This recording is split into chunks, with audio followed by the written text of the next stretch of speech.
All right. Excellent. We are live on YouTube and we are here with the Bright Girls in Business podcast for another Monday. And I am so super excited, as I always am excited, to have my guest on today, Miss Sabeina Harris. Hey And guys.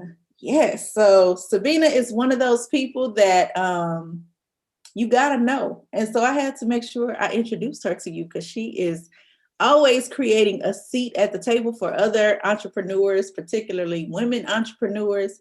And that's what we are going to talk about today is, why it's so important for us to connect, build, grow together, and all the lovely projects that she has going on in the entrepreneurial community. So welcome, Sabeina. Thank you. Thanks for having me. Yes, yes, yes. So tell me, I know you do a couple things, okay? And so I want to start off by like listing them because it's like it seems like you do a whole lot. And I really want to list those things first so people understand that you are super busy. And then we can go and delve into each of the things that you do and all that other good stuff. So I know it's got to be at least like 4 or 5 things, right? Yeah, it's a lot, but it's manageable. I'll say that. So Okay. again, thanks for having me. So excited to be here. I love everything that you're doing. But as far as what I do, so by day, I am a brand manager for a large corporation based here in Dallas. It's a family entertainment company. And I handle their online ordering and third party delivery. So help them with delivery and online ordering. And then by night, lunch break, and everything in between, I own a mobile app company. I own a crowdfunding company that is for minorities. So if you've ever heard of Kickstarter or in some cases, GoFundMe, I own a crowdfunding campaign similar to Kickstarter where you can raise money for your projects or your business. And then I am launching a online marketplace and mobile app for Black owned businesses. Okay. So think of Amazon, but for us, where you can find us. And then I host a quarterly dinner called Table of 18, where women come together, which is what you were speaking about. And it's more than just your, networking and cute pictures. It's an accountability group. We share, things that are helping us in business, maybe stuff we're struggling with, and it's a friend group as well. So there's a network of women that come every month and you can meet new people and really have a group of people that hold you accountable. You can kick it and have a good time, but we're going to make sure you're handling your business. So those are just some of the things that I do, but definitely like to stay busy. I'm a wife and a dog mom as well. So layer that So on. I'm a busy woman. So we just counted 4. You missed one, and I'm gonna call you out on it because I thought it was excellent, and that was the InspireU Fest. Yes, so that's an annual conference that I do. That's not, I mean, yes, it is something that I work on day to day, but that's a once a year event that I have. Of course, due to COVID, these last couple of years, it's been virtual, but that's for women entrepreneurs, and it is a conference where you really walk away with something that you can apply in your business the minute you walk out of that room. So we have vendors. I always make it a point to show love to local businesses so that they can vend and show other women their products. So we have speakers and it's a good time, but you really do learn a lot about how to start, run, and continue to scale your business. I love it. I love it all. And let me tell you Thank this: you. until you just told me that you work a full-time job, and I in my mind I can kind of guess what company you work for. I'm not gonna say it. Um, but I did not know that you worked a full time. Like I thought you did all of this. This was like your full time thing. So, girl, you are busy. Like what? When do Yeah. you sleep? I sleep a lot actually. Like I am probably the biggest fan of do not disturb on my phone, and hiring early in your business. So although like my app company, I'm the CEO, I run that company, but I'm not the person building apps anymore. I've hired a team to take care of that. I'm overseeing making sure my team is doing what they're supposed to do and we're hitting milestones. But you talk to me in the beginning and I walk you through the process, but I'm not in the trenches building the apps anymore because I just don't have the bandwidth to do so. Even if I didn't work full time, my goal being an entrepreneur is to be the CEO of the company and not be in the middle of having to do everything because think about it at work, right? Like at my 9 to 5, there's the CEO and then there's 100 people that do all the different jobs. So I try to take the same approach with my business. Like, why do I have to take on being the social media manager, being the accounting department, being human resources? Like, if I can't find a body to do it, then there is a automation tool that will do it for me. You know what I mean? So that's just how I've been able to maintain. Does not mean I'm perfect though, but it's helped me along the way. I love that. And I want to kind of stick a pin right here because I think that that is so important for people to understand. Because I do multiple things too. And people are like, how you doing all of this stuff? And I'm like, yeah, and I still take a nap every day. I didn't take my nap today because I was out looking at property. But I take a nap just about every day at the same time. Like I remember being a kid and like around noon, my grandmother used to try to put me to sleep and I didn't want to lay down. And now I know you're my like, grandmother is probably in heaven laughing like this heifer is over here asleep when I was trying to put her to sleep all the time. But I'm gonna get my nap.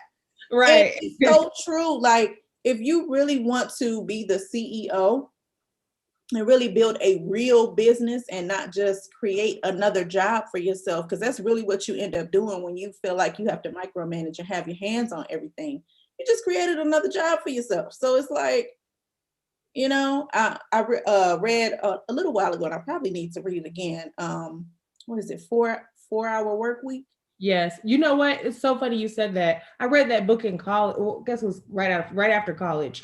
And I need to read it again because it's a great read and it's something that like you should always have top of mind. Yeah, because it's one of those books, like you said, I read it a while ago and it wasn't relevant to me at the time. I was still working.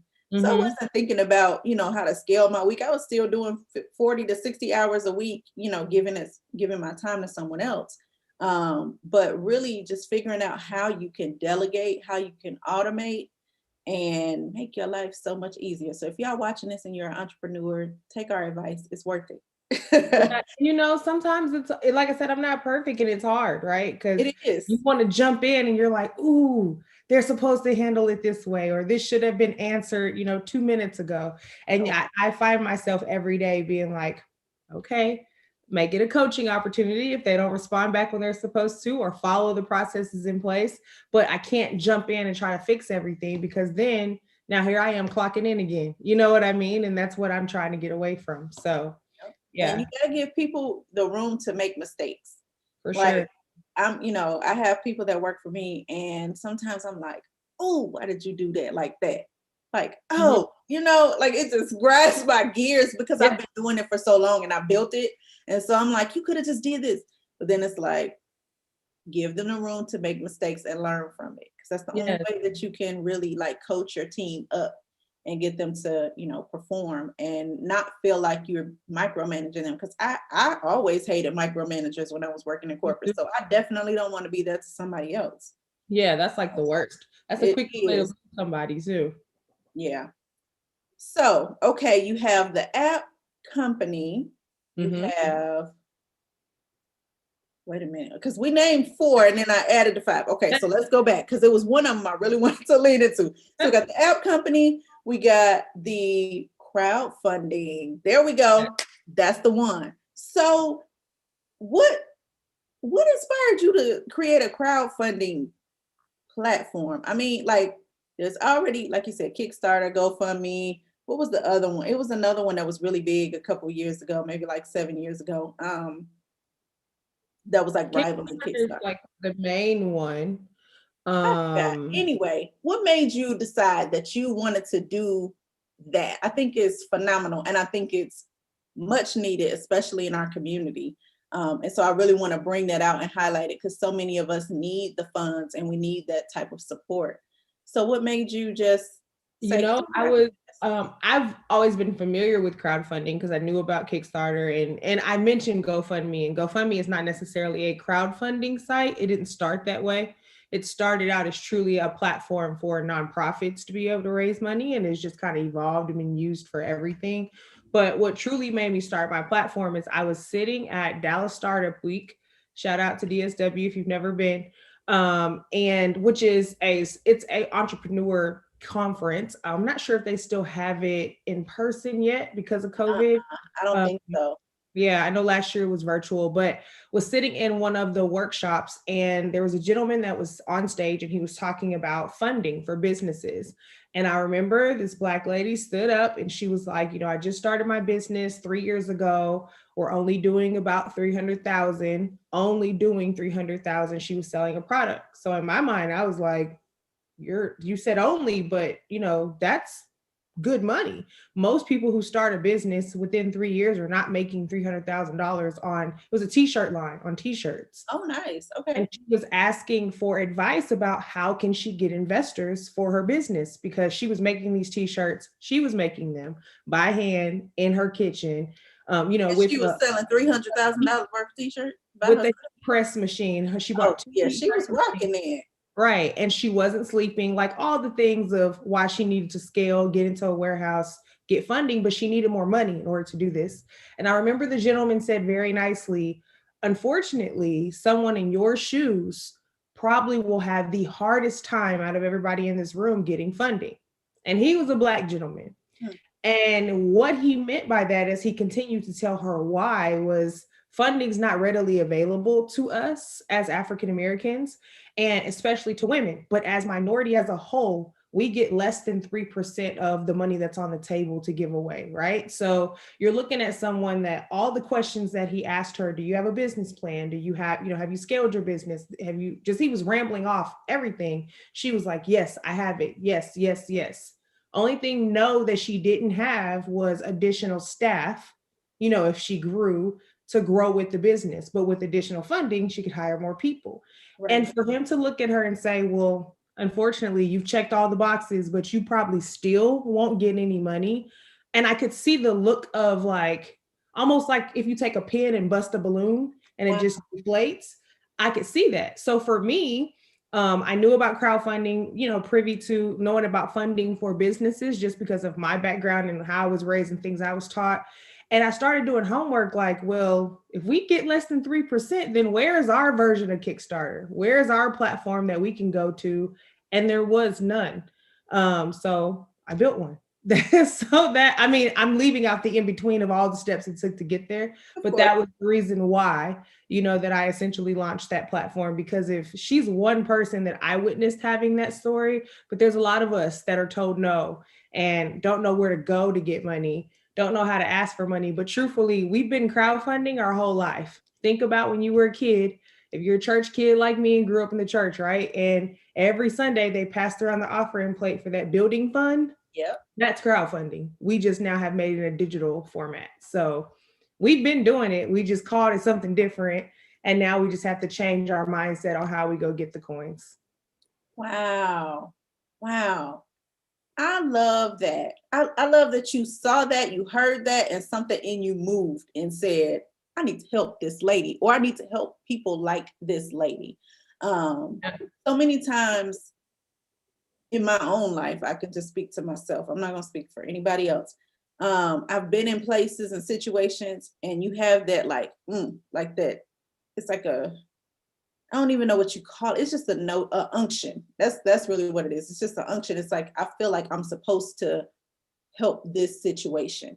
And if it like gets on your nerves real bad, or it's something that just like really pisses you off, it's like, what can I do to stand in the gap and like change this? And I love people who have that vision, that courage, that drive to like get out and like make actual and real change. Because like you said, 3%, I think about, I had a conversation the other day, or I posted on Facebook maybe about 2 weeks ago, just randomly at the country club around here. And a guy was talking about raising funds, because I had been a part of a company that just did a $1.4 million crowd raise. Mm-hmm. And so we were just talking about like raising money, because I wanted to do some additional things.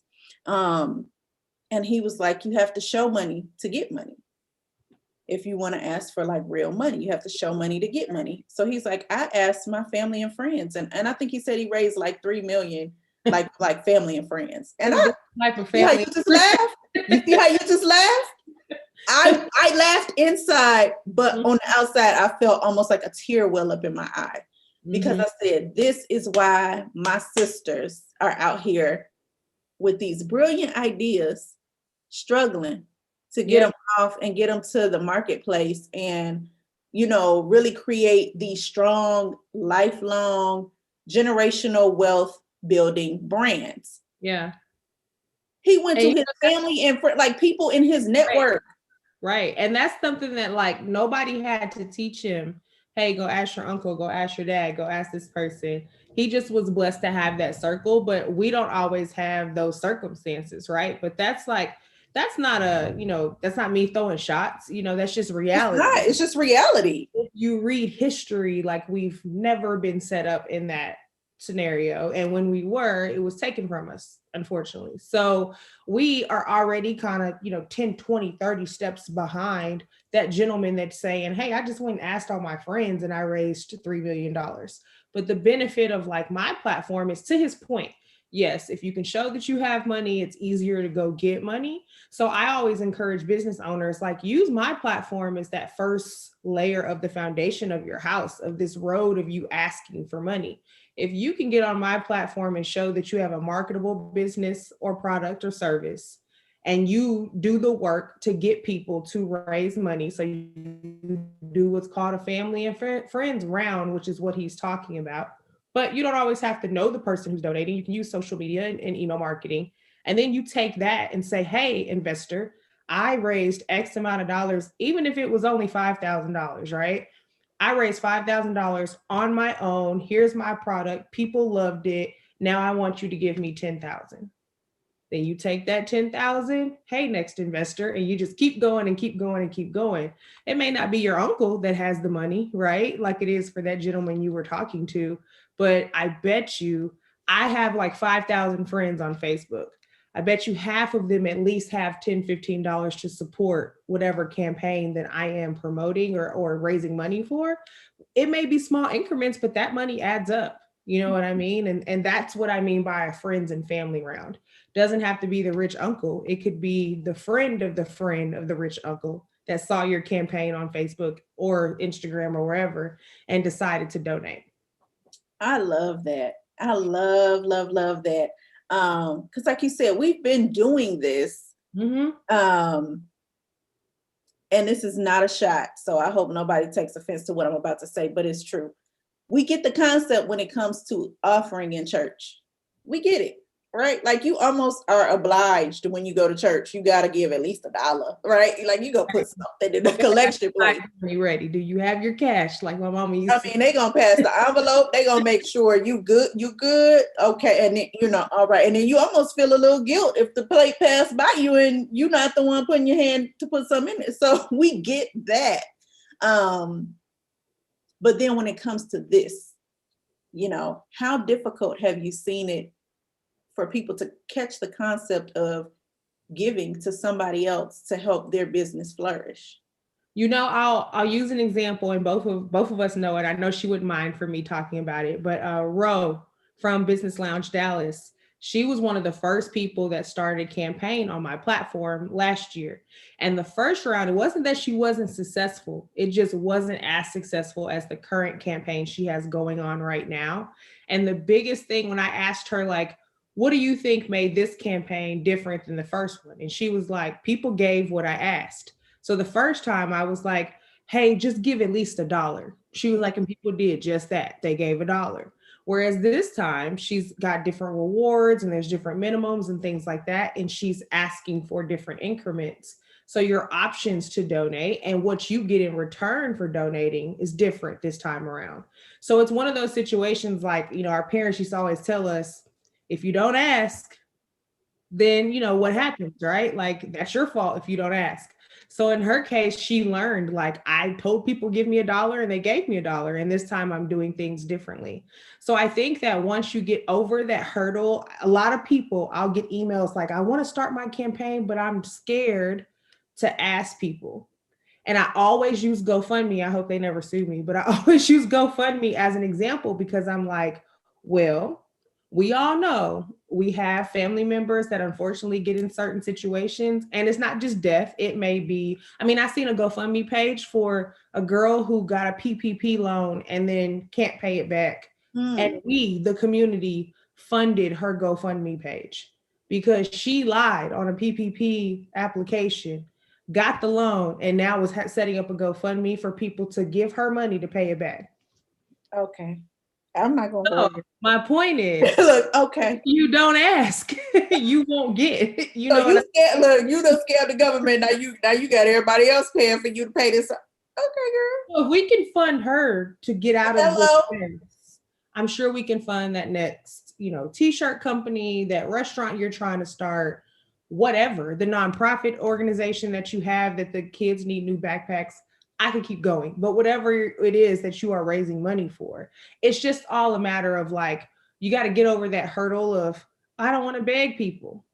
You're not Yeah. begging, you know what I mean? Like, it's not begging at all because my platform is a rewards-based platform. So it's a give and take. Someone gives you a donation, you give them a reward. Now you determine what that reward is. It could be a percentage off. It could be a free t-shirt. It could be, in Rose's case, people are donating to the campaign and they're getting access to the business lounge in different capacity. You have to be creative, but you're not begging. It's an exchange, right? I give you something, I'm getting something in return.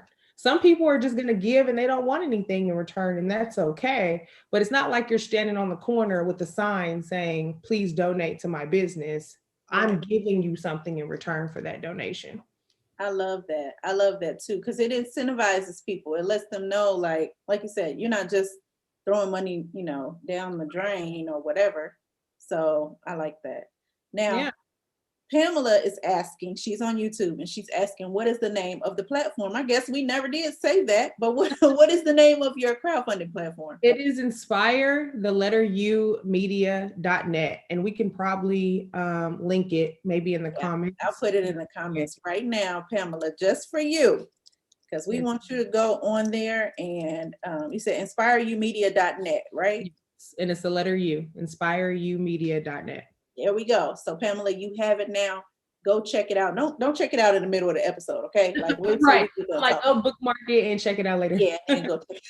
Don't leave us. Stay here. But we'll we made sure that you got your answer. And if y'all have any other questions, always pop them in the chat. We're here. We're live. We're talking. It's a candid conversation.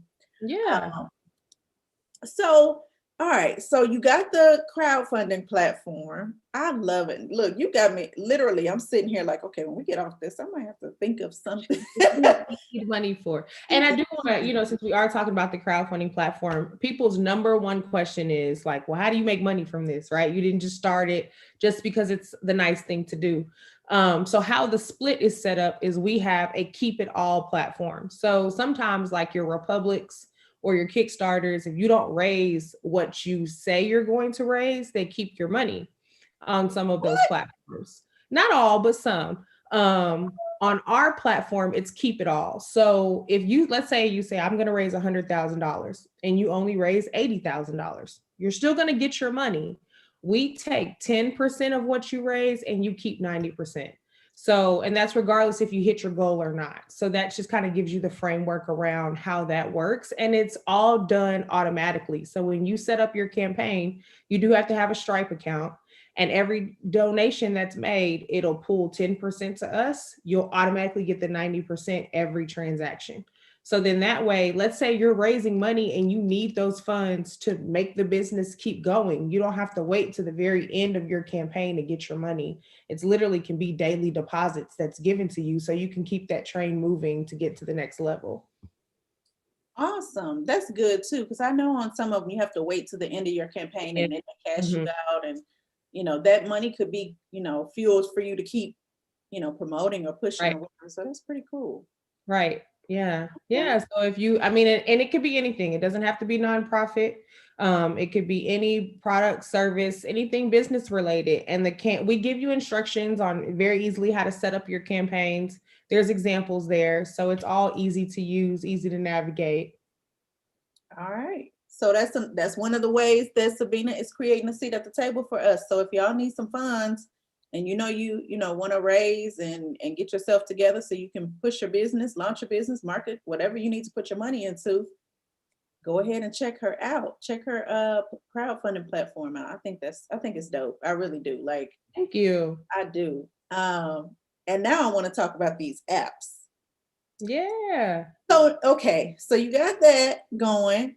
How did you get into this app building thing? Is that like, you don't do that for your career, do you? I do have to do a little bit of coding for my career. Okay, okay. But that's actually not how I got into it. I started with apps because I used to do consulting work with other entrepreneurs, and some of my clients would be like, "Man, I need a website. I would love to have a mobile app, but I can't afford it." And I would hear that over and over, and I'm like, "Well, why do you think you can't afford it?" Like, "Well, I googled it. It says it's going to cost $30,000. I don't have $30,000." And I'm like, "Okay." So I started looking into like solutions and why does it cost so much to build an app and what are the different types of apps? And of course, knowing a little bit enough to be dangerous and coding in my life, I knew like, certain types of apps can be very expensive. So I was like, all right, well, I have all these clients that are starting to want apps. Got to find a solution to this problem, right? So the first year of starting the company, I offered apps completely free to those clients that couldn't find a solution and figured out our process and said, okay, what does it look like to have a no code option and a code option for an app? What does that investment look like for you as the consumer? What does it look like from usability? Let's build some apps. Let's test it. Built out my team with developers. So it wasn't me in the trenches building the apps. I went and found people who this is what they do every day, all day, and built out a team. And here we are almost 3 years later, we've built over 40 apps, put them in both Apple and Google stores, and continuing to open doors for, ironically, our company doesn't just target minorities, but I'm a Black woman, so I'm gonna make sure we have a seat at the table, right? So most of our clients are African American, but we've been able to get apps in the App Store for restaurants, for, e-commerce, for, online schools, for all type of things we've been able to build apps for. So very excited, that company literally started from, again, sitting down with a group of entrepreneurs and being like, well, why can't you get an app? I'm one of those people like, no, what's no? So, people like you in this ecosphere though, like for real, the people that say, no, I'm not going to take no for an answer. We're going to figure this out. I always joke with my parents and like, this is your fault because I'm an only child. So I'm like, well, I mean, I wasn't told no a whole lot. So that's me. That's me. I hate the word no. Yeah. I hate it. Like if you tell me no, already in my mind, I thought of 3 ways to make it a yes. Like, I don't know. I think that's what, like, at first in my business, this is something totally aside. I used to hate sales because I hated people telling me no. Like, no, how dare you tell me no, you don't want to buy this from me? Like, what?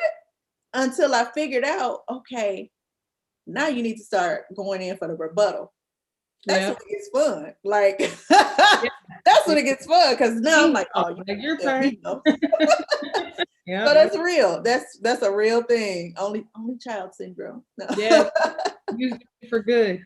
But yeah, so that company's going strong. Love the fact that we've been able to help build apps for small business owners like you and I that did have $10,000 to go drop on an app. And the beauty with working with us is regardless if we go through a code route or no code, and just to give a little bit of background, if you come to us and say, hey, I want to build the next Uber, that's going to require a lot of coding. If you come to us and say, hey, I have a store on Shopify and I want to have a mobile app so people can shop on my store, I can send push notifications, that we've coded things already to kind of build out a template for something like that. So we're not starting from ground zero. But if you need the next Uber, we got to start from ground zero, if that makes sense. So but both options, we give you the option to where if you want to update your app and make changes, you can actually do that. And we teach you how to do it versus us building the app for you and then being like, okay, figure it out. I know you need to update your app, but bye. We don't want to do people like that. We want them to have the knowledge to do it on their own. I like that. And when you were saying that, it made me think of like these boutique owners that have these like online boutiques, and then they'll be like, okay, Saturday at 8 a.m. I'm launching this new collection. Well, Saturday at 8 a.m. comes, and I don't forgot that I saw that on Instagram or whatever. But if they had an app and I had my phone and you sent me a push notification, then I wouldn't go on there because the mediums, that's the size that I am. This is so personal. Always gone. They always sell out, and I never get a chance to buy the cute clothes because it's like sold out like that. But if I had a push notification, so this is for somebody. If you watching this and you have a boutique, you need to get an app. Call me after this, yeah. Get an app so you can push some notifications to us for those medium sizes that I need. Exactly. That's how I feel in the shoe department. I'm like, all the big feet girls come through here and rack up because I wear a 10, and either that or y'all ordering like 2 size 10s or whatever because they're always. Yeah.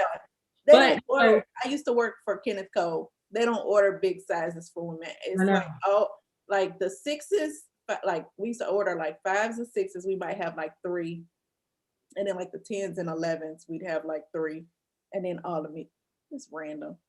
I'm 5'10". What I'm gonna do with a size 5 foot? It's not gonna work out. But you mentioned you brought up a good thing. Part of the reason I think people are understanding, COVID for us, it was a very unfortunate situation, of course, as what was going on in the world and what's going on. But from a digital standpoint, it really opened up people's eyes of like, you are now stuck at home. You can't go walk in a store anymore. You can't go walk in a restaurant anymore. And even though in Texas, let me say that, because I know your audience is broad. In Texas, we outside, right? Like we're way more open than some of the other places, which is crazy. We open, but way more open. We just open. It's regular here. But there's other states like California, going to go dine in a restaurant doesn't look the way it did 2 years ago. You know what I mean? Like I think they might be able to eat outdoors now. And if they can't eat inside, it's very limited. So my point of bringing that up is, as a restaurant owner, how do you keep the doors open? You now had restaurant owners that they didn't have online ordering. They didn't have curbside pickup. They didn't offer delivery before COVID. But now it is a way of life. Like people either don't want to go in a restaurant because they can't, or they can and they don't want to because they don't feel safe, or now people are creatures of habit. For a whole year, we couldn't go in a restaurant. So now you've gotten used to picking up your food and going home or to a park or wherever you're going to go enjoy your meals. So my point of saying that is, you now as a business owner have to change the way that you do business because the world has changed the way we do business. So, COVID really made us take off because people were like, hey, I need an app because people need to get to me and I need to get to them. And I now have to remind them constantly, hey, come order from us. We're here. Because everybody was sitting at home on Instagram. So now we're not seeing your post because guess what? Everybody is live. I remember one time I took a screenshot on Instagram. It was like 17 lives going on. And I was like, none of these people ever go live at the same time, but it's COVID. Everybody's at home. So now you're fighting for that bandwidth and that space online. If you have an app, you don't have to do that anymore. I love that. I'm sitting here thinking, see, look, every time you say something, I'm like, okay, I need a crowd fund, I need an app. Now you're gonna what else you gonna sell me today, Sabeina? Good grief. You just told me some of everything in 30 minutes. I mean, it's real. I love social media. Don't get me wrong. Social media is a great tool, but you're fighting with algorithms. You know what I mean? And even on this video, thankfully, you can go back and be like, okay, well, let me look at who viewed the video. But if it start getting shared and things like that, you don't have their contact information to send them a note and say, hey, thanks for watching. Check out, whatever else it is that I'm doing. Now you got to try to post another video or another post to keep their attention. If this was in your app, you have them, even if they came to the app to watch this interview and you didn't have their information, when they download the app, you now require them to give you your email address. Now you have their information. You know what I mean? So doesn't mean you don't continue to use social media, but now it becomes a tool in your toolbox and not what you're dependent on in order to get to your audience. I like it. So you've talked about the crowdfunding, you've talked about the app, you talked about the quarterly dinners. I want to take a step back from all of this because to me, when I look at all of what you do, your body of work, it frames who you are. Mm-hmm. Right? what inspires you to do all this, like to be in this space? We already talked about your problem solving ability, and if you see somebody, and it's a no, you're going to make it a yes. But why do you feel so compelled to serve our community like this? I mean, you already told me you got a job. You could probably be at home kicking it with your husband and your dog or whatever, and you be Yeah, I don't fine. have, that's something I have to do, but it's something that I love to do, right? So for me, I think that I understand my calling. And again, you're going to hear me talk about church and things like that. And I don't mean to offend anybody, but it's me. Go for it. But I know what I was called to do. And I feel like take the money out of it. The money is icing on the cake, but the actual materials and what makes up the cake is the fact that I can motivate someone who looks like me, who may not have the opportunity or the knowledge or just wasn't given the chance, to get to where I am. Not that I'm at this, oh so high place, but maybe they're trying to get there. They just need an opportunity and a chance and some knowledge, and they would blow you away. So for me, my calling is reach back and give people that opportunity and that knowledge and that chance so they can continue to blow people away. I want you to blow me away and me be like, girl, I learned so much from you now because I taught you one thing that you needed to know that nobody took the time to teach you. So that's for me what keeps me motivated. If I don't get paid another dime, so be it. I'm still going to keep doing what I do. You know what I mean? And believe me, running a business, there are days when it's like, okay, bank account, I see you. Things are well. There are other days when you like bank account. I don't see you. What is going on?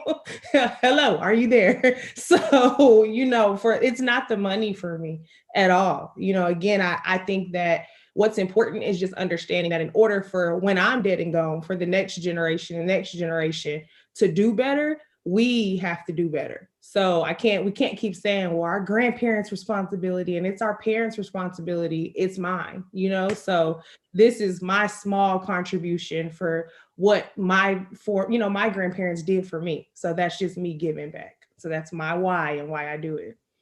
I love that. Yeah.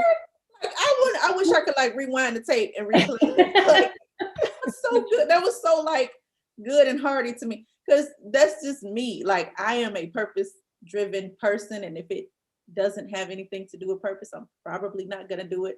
And sometimes people get upset with me because my nose come fast and strong now because I'm so locked in and I'm so laser focused. Yeah. But I think the reason that you and I click and connect, and we don't talk all the time, Right. we connect in this ecosystem that we're a part of.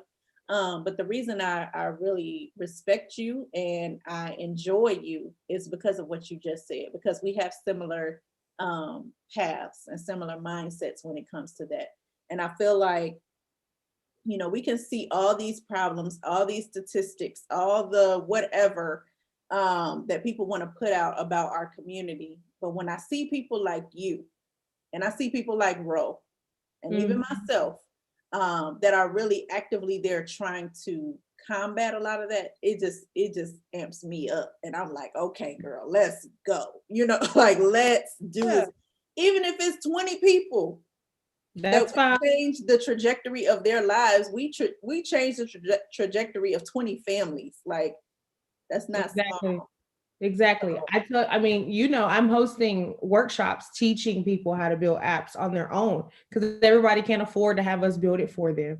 Everybody can't afford to, try to go do it on their own. So I'm doing in-person workshops. I don't care if it's one person or 15 seats, which we have available, for people to come. I'm showing up with the same energy if it's one person in the room or all 15 are sold out. Because guess what? If I teach that one person how to build an app, that could be that one tool that they needed to go and be great. And my job is done at that point. Like, I did what I was supposed to do. So I think if we all just take that approach with not just business, but life, like everything can't be about money.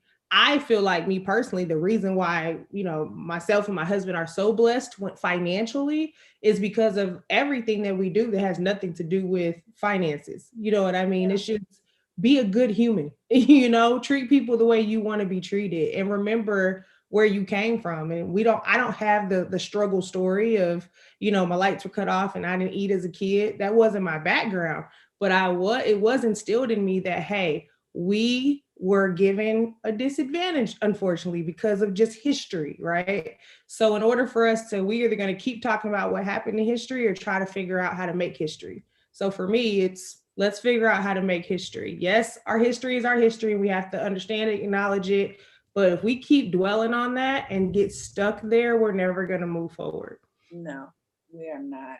And that's why I'm so, man, you got me juiced up now. Like, I'm Good. My job's seriously done. sitting here, like, I'm listening to everything you're saying, but I also have like this little man tap dancing inside my afro here saying, okay, Chanelle, you got to get an app and then you need to crowdfund so you can do this project. Like, so we're going to have a whole conversation after this. Anyway, Well, I'm just letting you know, it might not be like okay. directly after this, but it's happening. Let me get my Okay. thoughts together and like breathe a minute. But I'm like, this conversation is so energizing to me. Like, I'm gonna have to go like right after this and like journal. Good, good. And not just because you have to go write about all the things that I do, but the fact that you're leaving an interview where you're interviewing me, but you're leaving energized, my job is done. We're good. There you go. Look, there you go. We're good. There you go. So tell us before we go about, you just mentioned the workshops, the Yes. app workshops. When are they? Where are they? How can people, join? Are you doing anything virtual? What's going on? Tell us about it. Yeah, so just had one in Houston. Shout out to everybody who came to that one. We're having one in Dallas on May 22nd and Austin on June 12th. And then there will be a virtual version of the class that I'll announce a little bit later on in May. I'll release the date for that one. So if you're in Dallas or Austin, definitely come check us out. If not, if it's something that you're like, girl, that sounds nice, but I don't know how to build an app and I don't want to come learn, you can still contact us and we can talk about building the app for you. But if you want to try to figure out how to do it on your own, we teach you everything from A to Z during the class. It's from 10 to 2 on those dates. You get lunch and snacks and breakfast, but we come up with a marketing plan for your app. We literally walk through screen by screen everything you need to do to build the app. So when you leave, the app is done. You may need to go back and tweak, new photos or content, change up the colors a little bit, but the foundation of your app is built. Whoa. Yeah, for Okay. more than half of the price. So I encourage anybody, if you are in those cities or if you can get to the cities, it's worth the savings and you can get hands-on and do it on your own. So it's going to save you some money with coming to the class versus us building it for you. Wow. That's dope. Yeah. Y'all, what did I tell y'all? Sabeina is creating a seat at the table. She said, look, whatever barriers you got going on, fences, whatever you think is there, we gonna pull this stuff down and we're gonna make sure we pull up a chair for you. I love it. I love the energy. I love the forethought. I love the heart behind it. So thank you so much. Thank you for what you do. I'm in your Facebook group and learn something every day and just love the connections. And I know it doesn't, like you said, we may not talk every day, but your hustle does not go unnoticed because I know it's not easy, trying to maintain business and a community and all of that. Like, again, that's one of those things that we take it for granted. Like, oh, we're in this Facebook group, but that's a lot of work. Like, and that's another thing that I do this for, it's a labor of love, just like the stuff that you do is a labor of love. And like you said, I don't go in a group trying to get paid from it. It is what it is. This is my pay from that group. When 2 of the women in the group come back and they say, we met here and we connected and we did business. Yeah. I got paid. Like, I got paid. I didn't have to have any money from that, but I'm like, okay, my girl's connected. Like, it's working. That is it for me. And so, so I totally get your heart when you say, if I don't get paid another dime, it is what it is, but I'm good. Like, it just is. And I don't have any worries that my husband would probably be like, wait, what? But yeah, we want to pay the bills. Don't get us wrong. But we need more people like that to step up in the community. Yes, I believe in monetizing everything and making sure that you got multiple streams of income.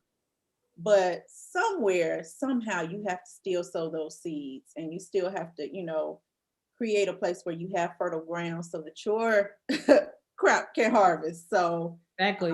and that's what my group is for me. So yeah, Well, and that's what thank this you. podcast is for me.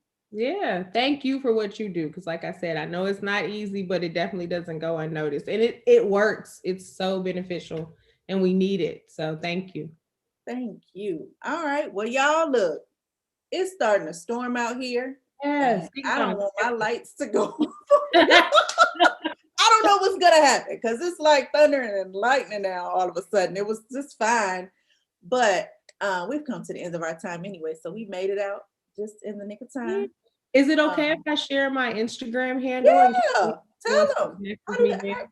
Tell them. Um, you can find me on Instagram. It's the Sabeina, and my name is spelled Sabeina Harris, and that'll point you to all of the different events and mobile app things, crowdfunding, everything you need to know. But if you want to join my Instagram family over there, you can connect with me there. I am on Facebook, but I'll be honest, I use Facebook to connect with, like, people from high school and stuff like that. So I will accept you, say hello, I'll talk back, but I spend more time over on Instagram. All right. Well, y'all know how to connect. Y'all know how to. Oh, wait a minute. You told them how to get the to the crowdfunding. What's the URL to get to the app workshop before we go? It's InspireUapps.com, and you'll see a tab that says mobile app workshops, and you can pick the city that's near you and then find information that way. Boom. So now y'all plugged in. Y'all got a seat at the table now too. So go ahead and make sure you connect Yeah. and get plugged in, y'all.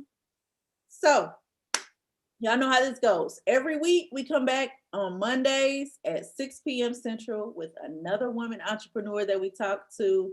And we'll be back next week. And I'm super excited to present to you the next guest. I never tell you who they are because you need to just come and check them out. And if you really want to know, follow me on social media and you'll see it on Monday. I always announce who's coming on that evening. And I need you to go ahead and subscribe to this channel. Smack the bell so that you do not miss the notifications when we go live or when any other videos are posted so you can stay in the loop. And until next time, I want y'all to be blessed and stay